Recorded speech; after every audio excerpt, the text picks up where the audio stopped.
Last week మనం ఈ సుత్తంతా మనకు వద్దు కానీ ఓ పని చేద్దామని చెప్పి అందరం కలిసి దేవుణ్ణి స్పష్టంగా మనకు అర్థమయ్యే భాషలో ఒక 2-3 పాటలు పాడి దేవుణ్ణి ఆరాధించాం.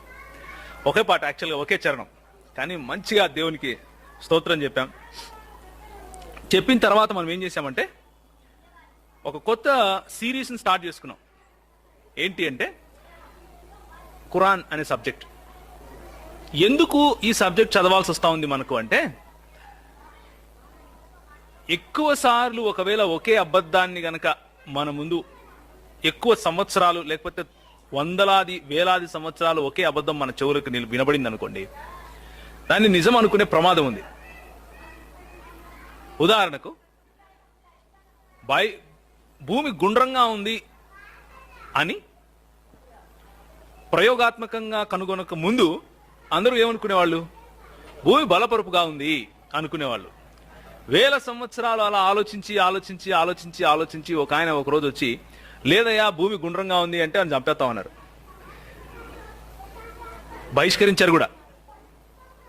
సో కానీ ప్రయోగాత్మకంగా భూమి గుండ్రంగా ఉంది అని తెలుసుకోవటానికి కొంచెం సమయం పట్టింది. సమయం పట్టి తెలుసుకున్న తర్వాత it is something that set us free from that blunder. ఆ తప్పు నుంచి మనల్ని అది విడుదల కలుగు చేసింది. So you know the truth and the truth shall set you free. మన మీద చేసే అలిగేషన్స్ ఏంటివి అంటే, మీ పుస్తకం చెడిపోయింది, మా పుస్తకం మంచిది. మీ పుస్తకం నాశనం అయిపోయింది, మా పుస్తకం ఇంటాక్ట్గా ఉంది.